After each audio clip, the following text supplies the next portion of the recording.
Welcome to the Eye on Annapolis Local Business Spotlight. There are thousands of locally owned businesses in the area, some small and some large. Some you may know and others you don't. But one thing they all have in common is a great story, and we want to share it with you. Join us every Saturday as we talk to the founders, the owners, and the managers of local businesses you have come to know and love, and those you will come to know and love. Now here's your host, John Frenay, with this week's Local Business Spotlight. Every time I investigate a new place, I say it's like one of the most beautiful spots in Annapolis, but I think I got it this time. I'm going to describe where we are, and then I'm going to tell you where we are, but we're on a corner office overlooking Back Creek, overlooking the Ellen Moyer Park at the Annapolis Maritime Museum and Park. I see ospreys that are back, which is a great sign of spring, and I'm looking across the desk at John Stefancik, who is the Executive Director of the Marine Trades Association of Maryland. How are you? I'm well. Let's talk about the Marine Trades Association, and the website you want to go to check it out is mtam.org. What is the Marine Trades Association? It's kind of mysterious. I mean, the generic, if you looked up the dictionary, it's a trade organization, right? We represent interests of the recreational boating industry in Maryland. Okay. Now, when you say recreational boating, I mean, I know when we look at the boat shows, we've got the sailboat show and the powerboat show. I mean, when you say recreational boating, what all does that include? Does that include, is it just power boats, which is typically where my mind goes for recreational boating? Or does it include sailing and paddlecraft, or a little bit of everything? We're lucky in Annapolis. More than 90% of boating in North America is power boats. It's only about 10% that sail. However, the Annapolis Sailboat Show is the largest event of its kind in the Western Hemisphere. Oh, there's a tidbit. Yes, it is. That's why several languages are spoken within the show. That's something that truly makes Annapolis special. But the Chesapeake Bay is also home to many marinas and boatyards. Maryland, especially. Maryland has more than 330 of them. I looked it up once because in my other life I produced a guide to the Intercoastal Waterway, and I had to count the number of facilities from along the eastern seaboard. The Chesapeake Bay has as many boatyards and facilities as you'll find from New Jersey to Maine coastally. Wow, that's great. I mean, I've heard, and I don't know whether this is true or maybe you know this, but I've heard that Maryland's coastline in the Chesapeake Bay, when you consider the Atlantic and the Chesapeake Bay and the tributaries and everything else that go in there, is one of, if not the longest coastlines in the States. It's the longest in the United States. Yeah. Quite possibly. Because there's no other place like it. There's deep navigable water and there's shallow knee-deep water for many, many, many miles. I mean, like the Patuxent River alone is 110 miles long within the state. We don't have that big of a state. That's really long. That's true. So when you talk about marine trades in Maryland, are we talking about just the Chesapeake Bay and the tributaries, obviously, and Maryland's coast? Okay, so you're out in Ocean City. You're representing the interest of the Ocean City, and that's right. And we're quickly becoming a very big player coastally with things like the White Marlin tournament. It's the biggest fishing tournament, I think, on the Atlantic. You know, when Michael Jordan rolls his plane in here to fish in it, you know it's got something going on. Yep. And there's a brisk business of boat sales and also the marinas that are there. Well, it's such a huge driver to the economy of Maryland. And I mean, I know you overlap certainly with tourism and everything else, but I mean, when you get down to it, when it's involving the water, be it the Chesapeake Bay or the Atlantic Ocean or the tributaries, it's huge. You look at, you've got boat dealers and you've got everything that goes along with it. You've got boat dealers, you've got boat yards, you've got marina resorts, you've got service companies that are mobile, that are operating on their own venues, that do things from detailing to electronics repair to what have you. You've got installers. You've got people that do offshore training and inshore training. You've got marine lenders and brokers. You've got surveyors. And then you have independent brokers who just buy and sell used boats. That's just off the top of my head. I was going to say, that seems to be skimming this. I mean, do you get into like bait and tackle? We have some. Most of the bait and tackle places are They also do hunting, and they do fishing supplies. I wish I had more of them, frankly, because fishing's the #1 outdoor activity in the United States. And certainly didn't get any smaller with COVID. No. That's for sure. Well, I think that, as you look at it, I mean, there's so many different ancillary industries, if you will, or businesses that are here. I mean, I look here, we're in Port Annapolis Marina, okay? We have a resort, if you will, for lack of a better words. We have a marina. We've got repair facilities. We have yacht sales. We've got used sales. We've got new sales. Got a fantastic baker. A really fantastic baker. Let me tell you what it's like to go there once a week. Yeah. I did it once, and I said never again, just because I'm trying to lose the weight. And no, I'm going in the opposite direction. And I walked down here one other time, and the line was too long. And I said, good. I don't have the patience to wait in line, nor did I need that market fund, so I'm just going to go home. And yeah, really. Well, you were speaking towards the economic impact in Maryland. The economic impact of boating and boating industry in Maryland is more than $4 billion per year. That's with a B. That's huge. That's really big. To say nothing of the fact that the Chesapeake Bay is... so I have a whole bunch of friends and associates that are in Maryland tourism. And what they've told me is that's the #1 driver of why people come to Maryland. I would think so. I mean, let's face it. I mean, not to diss on Ocean City, but there's plenty of other much nicer beaches to go to. There's probably some less crowded and nicer, different boardwalks within driving range here. So, I mean, that makes perfect sense to me that the Bay is, a huge driver. I mean, that's right. You can walk on the boardwalk at North Beach. Yeah, true. Right down in southern Anne Arundel County. True. And, I mean, we've got the Thomas Point Lighthouse. You've got, certainly the everything that the Bay Bridge. The Bay Bridge has the swim. Oh, yeah. That comes there. You've got the Bay Paddle. Yeah. We've got the Maryland Seafood Festival over there. Particularly excited about the fact that you can now go to Thomas Point Lighthouse, and which is a screw pile lighthouse. And did you know screw pile lighthouses only exist here on the Chesapeake Bay? I do know that. I've had many conversations with John Potvin. Have you? And been out there several times, and I talked to so many people on the Thomas Point Shoal Lighthouse, and I've been out with Dave Gindel and everything else. But they're like, oh my gosh, but it was $80. I said, this will be the best $80 you spend. Yep. I said, you will go out there, you will lose all sense of where you are. In the middle of the bay, you'll realize what it was like for these lightkeepers to be out there. And I said, that is an $80 bill that you will never regret. You'll never forget it.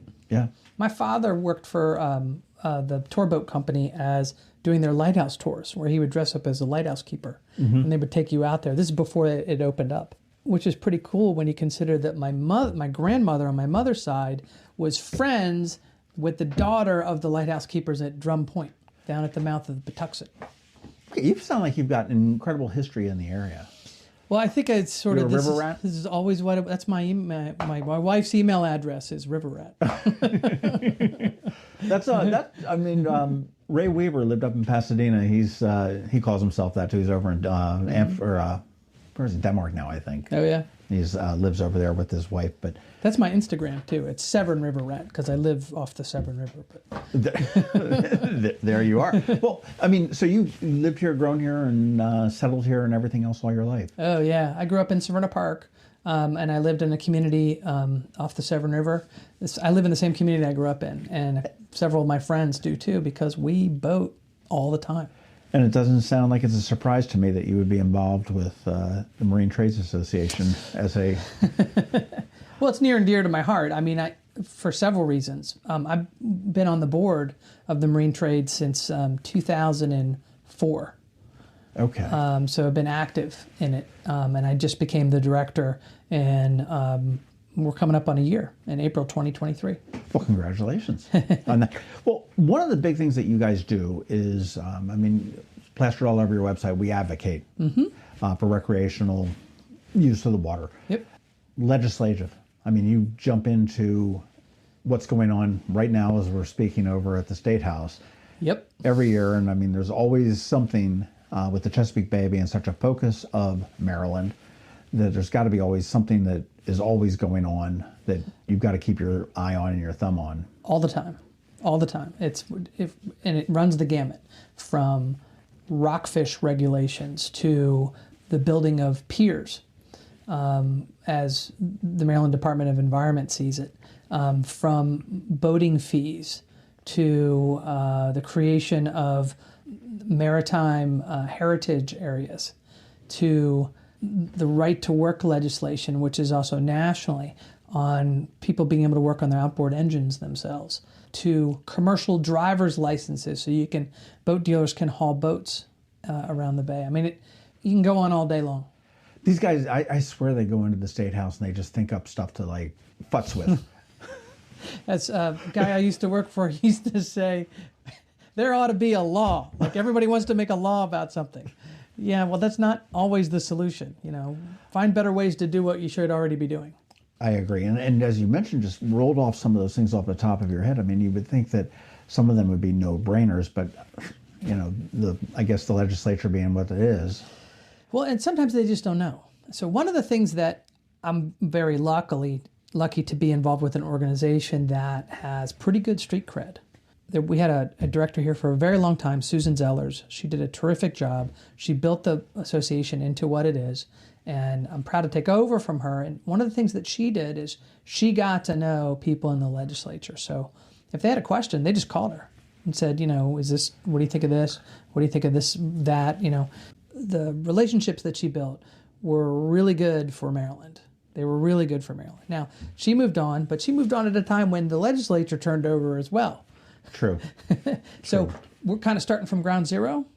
Which is good because, Yes. part of what you do is education. Yep. And certainly you educate people that are looking to be out on the water, but I would think a lot of it would be educating these young legislators that are coming in. It depends. I mean, it's amazing to me. A few years ago, quite possibly the biggest thing that we ever did legislatively was we got the legislature to pass a cap on the tax on boats. That's our signature thing that we did. And that's because our competing states all have that. Florida caps it. Virginia So why wouldn't I go buy my boat in Florida? People do it. I know. They buy the boat in Florida and they have it shipped up here. It doesn't cost as much as you think, or they have a captain bring it up here, and the tax cap was such that it was prohibitive to buy it here in some cases. So anyways, we had this meeting with Mike Bush, Speaker of the House. Right. And I'll never forget, we were talking about all these maritime, it was kind of like this interview. We were talking about all things maritime in Maryland, and he was talking about, what it's like to go boating in Baltimore. And I said, Speaker Bush, do you know there are more boat slips in Baltimore than there are in Annapolis? And he said, what? I said, as a matter of fact, there's more boat slips in Baltimore marinas than any other town on the Chesapeake Bay. And he said, how do you know that? I said, because I used to write this book that I published, and I had to count the number, how many slips are at each marina. This marina has X slips, Yeah. that marina has... Yeah, and I said, so when you're doing things like passing the tax cap, you're helping people who buy a boat and they want to put it in Maryland. Because most people that buy boats are not wealthy. Most people that buy boats are, you probably passed them when you walked in here, 24-foot Sure. family boat, right? That's upwards of $200,000. That's not chump change. It's not chump change, and that family takes all of their money and they make the monthly payment and they put gas in it. But the biggest thing they put is with their kids and their dog, it's time. And that becomes the majority of their free money, their spending money, and their free time. So boating is a humongous investment. So by passing this tax cap, we said to the Speaker, you're actually helping people that are not wealthy, but they want to spend their time here in Maryland and they want to go boating. You're improving their lifestyle. Bingo. Great way to say it. Well, you walk probably a tight line, and you talked about building piers and DNR and everything else, but you probably walk a pretty tight line between recreational uses and environmental. I mean, Every day. because we can't ignore the environment. Because of the environment, it exists. Yet we do want to be out there. We do want to be out there water skiing and fishing and just power boating and picnicking, Tubing and tubing. swimming and anchor. Nothing more fun than going to a cove with your picnic lunch, anchor, and go swimming for the day. Yeah. And then stop, and it's so much fun. It's a matter of fact, it's in our mission. One significant part of our mission is commitment to clean water. Because I've said this for years, as soon as you can't swim in that water, people are going to stop using it. Even if they don't go swimming, even if they're not swimmers beforehand. They're going to be scared of it. So we need to make sure we keep it clean. And you have things like the environment's improving, so the bird populations are coming back. Like when I was a little kid, there were no bald eagles here. They're all gone, and now they're back. The other thing we didn't have that I've seen in the Severn River for the first time in my life. I'm 54. I've lived here my whole life. I never saw SAV, subaquatic vegetation, to the degree that we have it now. Like, it's massive grass beds. Well, there's all these critters living in the grass beds. Sure. Awesome. It's terrific. Well, but it does pose some challenges. Some people don't like it because it wraps around your propeller and your powerboat, and you have to spend a significant amount of time clearing it off once you get the boat out of the grass beds. Right. The Maryland Department of the Environment does not want you to put in shallow water moorings in the grass beds. It's not policy, but it's not good for the grass beds, and the grass beds are good for the environment. There's all kinds. There's something going on with MDE right now where they started asking commercial contractors, well, what kind of boat is the owner going to put at their pier? One that floats. Okay, next question. Right. So everybody's got, let's keep our eye on the ball. We want to be smart about this. It's just like rockfish. Everybody's got another idea, and I am no expert on this at all. The fishing groups are experts on it. But people come out with all these reasons of, well, we should pass a law about this. We should pass a law about that, even though people are already studying it every single day. So yeah, we do walk a fine line between. Yeah. Well, I mean, the water quality is getting better. I mean, it goes up and down and everything else. But I mean, I know the Oyster Recovery Partnership has done some wonderful work with planting some different reefs. You've got the reef balls that are being, deposited there. I mean, that's great here. I mean, I've heard porpoises up in the Upper Severn. So they've fallen fish.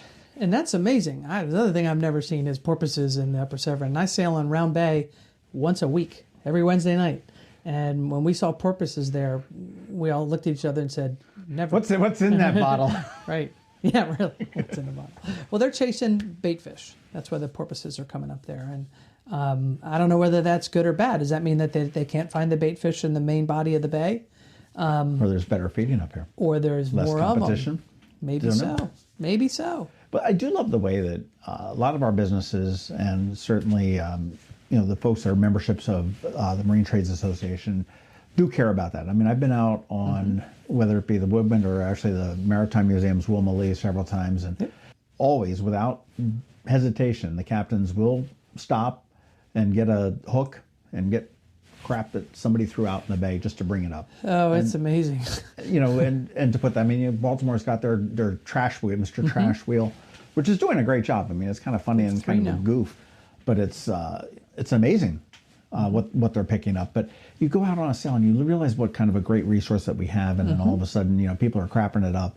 And I do love that people really do care for it, and they're out there, they're picking, okay, well, here's somebody's rings from their sodas or, the beer cans in it and everything else. They just throw it back into the boat and say it's much easier just to throw it away on land. A few years ago, sailboat racing organizers started this thing where they called clean regattas, where they tried to limit the amount of, make a smaller carbon footprint when you go sailing.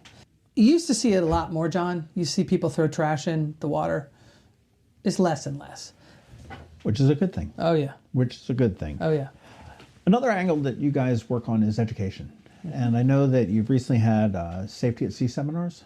In addition to the clean water that we have to be able to recreate in, we need to make sure that we're all safe when we do it, too. So, I mean, this is an education thing. Is this for your members only, or is this for the public? It's for the public. Okay. And it serves several different purposes. So, safety at sea seminars are hosted across the country. They're administrated by U.S. Sailing. They tell you what you need to have. But they were founded at the Naval Academy after the 1979 Fastnet race incident, which there was a significant loss of life, and the boats and the sailors were not necessarily prepared for it. And so some smart people who worked at the academy and ran Navy sailing said, we're gonna start these safety classes, and it promulgated all across the country. And what we do is we administrate it for Navy sailing. Interesting. And so the Navy midshipmen take it. Some of the volunteers who are the chaperones on the Navy sailing boats, they take it. Members of the public take it because if they're doing a regatta, such as Annapolis to Newport or Newport to Bermuda, the race organizers require it, that you have to have this training. So there's different levels. There's like a basic one that's 1 day, that's what's called the Offshore Sailing Certificate. There's a 2-day one, which is called the International Offshore Safety at Sea Certificate.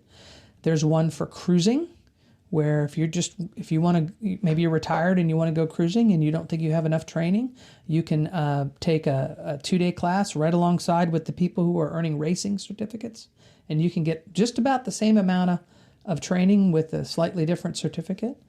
And we invite members of the general public to come watch the demonstrations that the Navy and Coast Guard do in the river on Saturday. Oh, okay. So they're showing you how, if something happened, what are they demonstrating? If something happens, here's how you get out of it? Or basically, here's how you retrieve somebody from the water if they fall in the water. Here's what happens when you deploy a life raft and you climb into it. Here's what happens if you have to light off a flare to signal rescue personnel. And then the big treat is a Coast Guard helicopter from Coast Guard Station Cape May flies over, weather permitting. Sure. And they pick a person up off of a boat or off of the water and bring them into the helicopter. I get the alerts all the time about the helicopters that are picking seamen off of some of the cargo ships that come up the bay, that they've either fallen or they've become ill or whatnot. And it's pretty impressive what the Coast Guard does and can do. Oh, those are superheroes. Those guys and girls are superheroes. True. Well, it's talking about cruising and stuff like that. I did a podcast recently with Matt Korbelak, who did the Great Loop in his little Sea Bear boat, and went. I went to his thing at the library the other week. Yeah, it was a fascinating story. Fascinating story. I was there. I was excited to see the pictures because he didn't have them already when we spoke. When he talked just after he got back, and the big welcome here to Annapolis. Well, in addition to education, you are membership, right? And that is businesses and organizations that have the interest in the marine trades. It is almost all businesses, and there are some organizations like Severn River Keeper, the Maryland Tourism Coalition. Okay. There's a Super Yacht Association. I don't know if you look out the window in the mouth of the Severn River, you'll see a whole lot more super yachts than you did years ago. Their association. None of which are mine, by the way. We love them. They're good. We've got the best cruising grounds on the planet, so we love it when they come here to visit. My funny story with somewhat super yachts. I was at the ebb tide when it was the ebb tide. Yep. And I'm sitting here, and this guy next to me looks familiar, and I'm going. I said, "No, it can't be. It can't be." And I finally, about 40 minutes of looking at him, I go, "You Steve Forbes?" Oh, really? And he says, "Yeah." And so we got into this big conversation. We bought each other beers. And my family up in North Jersey lived about a mile down the road from where his father's estate was. So we talked a little bit about his father and the ballooning and the whole 9 yards. And it was a fun night. And I'm sitting there thinking, here I am in the ebb tide. And I am the only person on a Saturday night that knows that arguably one of the wealthier people in the world is sitting right here at the end of the bar. And so we roll out at midnight, and I'm looking out. I said, "Okay, so let me get this straight." I said, "I'm going to assess whether I'm sober enough to drive home, and I may walk home. And you're going to call for a car and go back to your $300 million yacht." And did he come on his yacht? We'll never see any. He was here doing something at the academy, and he said, "We'll never see each other again." He says, "Oh, you've got the concept down. Your math is off, but your concept's right." And I'm like, my night could not be any more perfect. That's terrific. What a good story. than this. But I do love to see these large yachts that do come in town. And I mean, that is, I know there's a lot that goes along with that as far as, you talk about into the economy. I mean, if they're refueling and they're, reprovisioning and. Well, there are companies here that do voyage planning for super yachts. And then also some of the operators that we have here, like Oasis Marinas, they're a big Right. marina operator. They're the ones who put the wharf back together in Washington, D.C. and turned it into a yachting destination. Right. Where it was kind of, I don't want to say deteriorating, but it wasn't a super yacht. You couldn't get No, super nobody went yachts. down there. Yeah, and now you can, and it's a bona fide, like that's a good trip for a super yacht, is to go up the Potomac River and go all the way to D.C. Or Best location in the world of getting to DC. it's pretty neat, and you don't have to be a super yacht. You can have a 34-foot, trawler. Sure. And do it too. But more and more, you're going to start seeing more and more super yachts on the Chesapeake Bay because the infrastructure's here now, and particularly if you come in the fall, it's some of the best cruising grounds, I say, in the planet.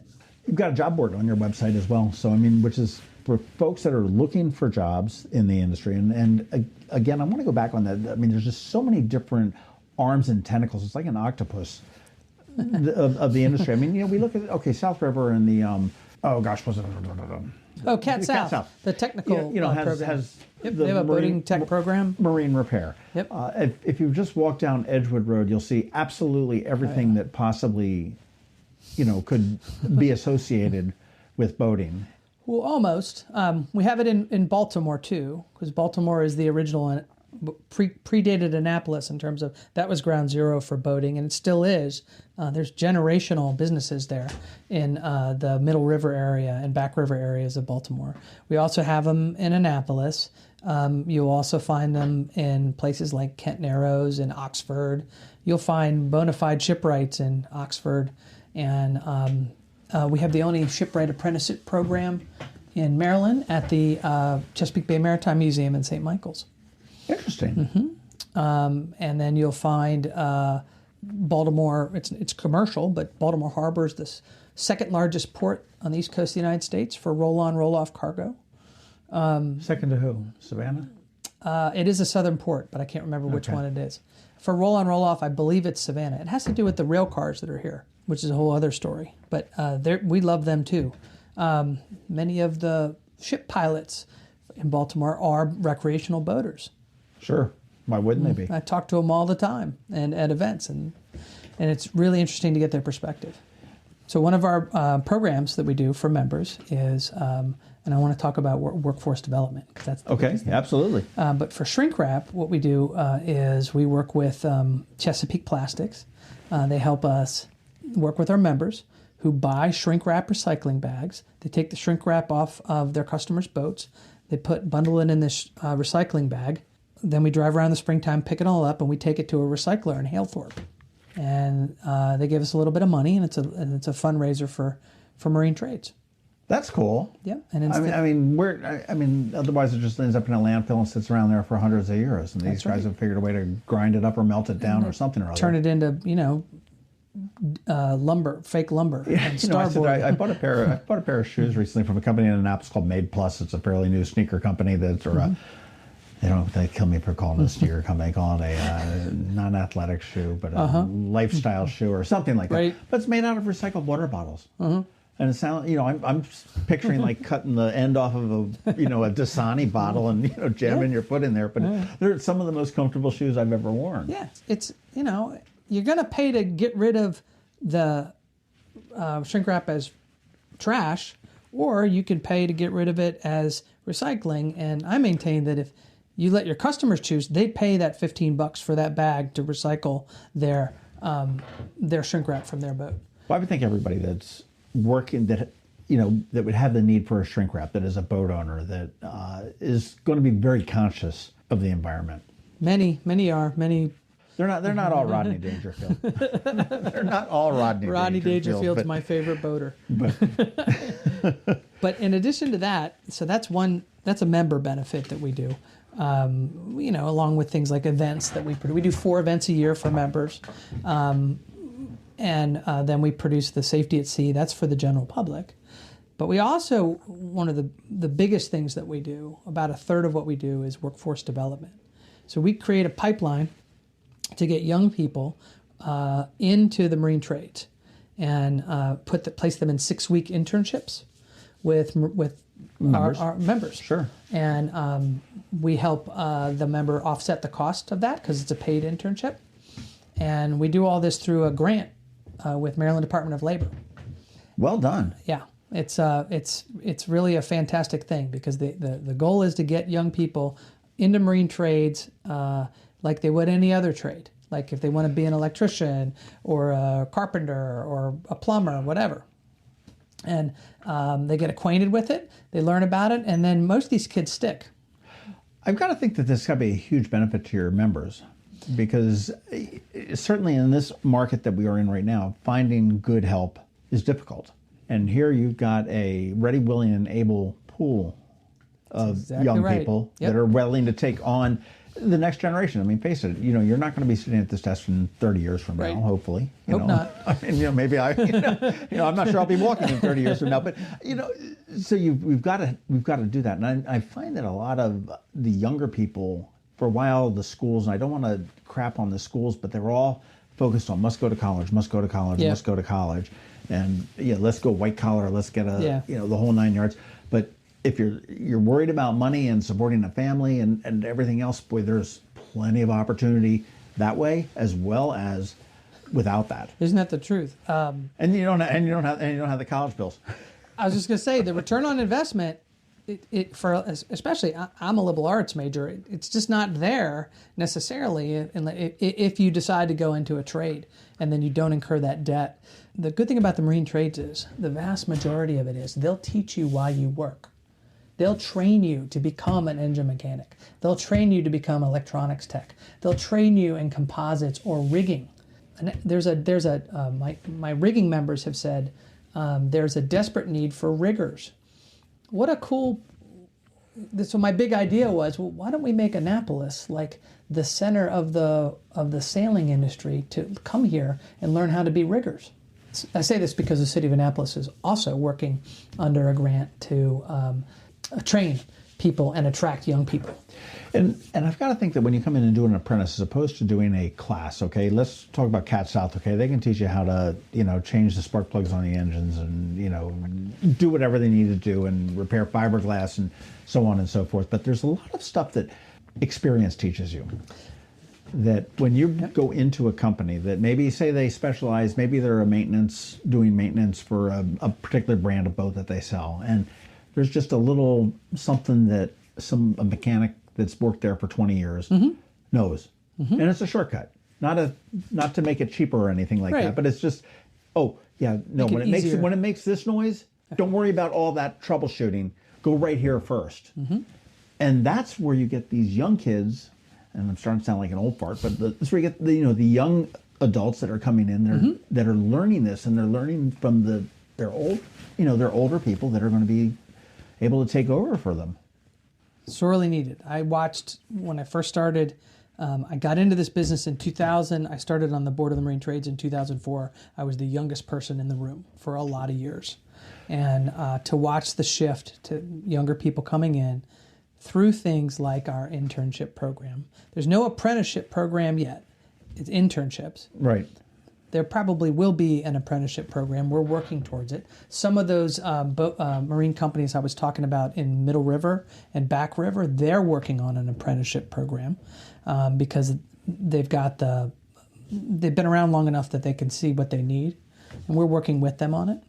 By the way, Baltimore County is the only other marine trades entity in the state. It's us and Baltimore County. Do you guys work together? Well, often, yeah, often. They're older than we are. That's why I said most people don't know that. They think like the boating center of Maryland is Annapolis, and it really started in Middle River. There's a whole lot of boat slips in Baltimore, and certainly Annapolis is now very, very large.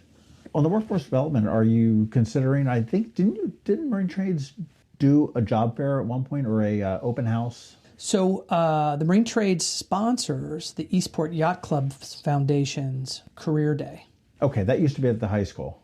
Yes, and they started it. They hosted it. I was your MC for the first one. Okay. We had these roundtable discussions where we got all these different professionals, and we let the kids talk to them, and they speak. And we purposely got some younger people on the stage so they could relate to the kids.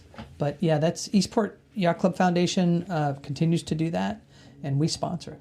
And I think that's a great opportunity for kids, especially. I mean, my son didn't know where the heck he wanted to go coming out of high school. I mean, we were we went from the Air Force to graphic design to being a cop to being criminal justice. A little bit of everything. And I'm like, dude, go to AACC, figure out what you need, and then we'll go from there.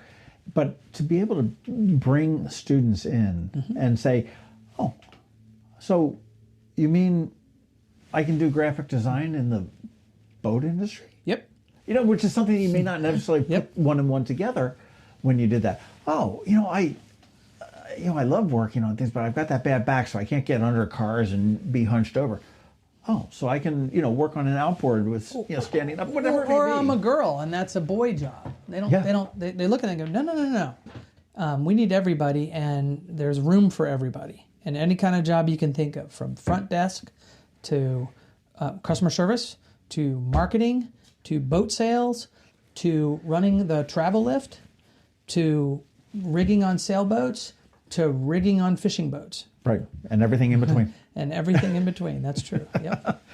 Well, I'll tell you, what is the best way for businesses to become involved? And I think that anybody that has any kind of connection to the Bay or the Atlantic Ocean here in Maryland would it be just to go to the website mtam.org? Correct. And you're going to find that it's one of the least expensive, best investments you're ever going to make.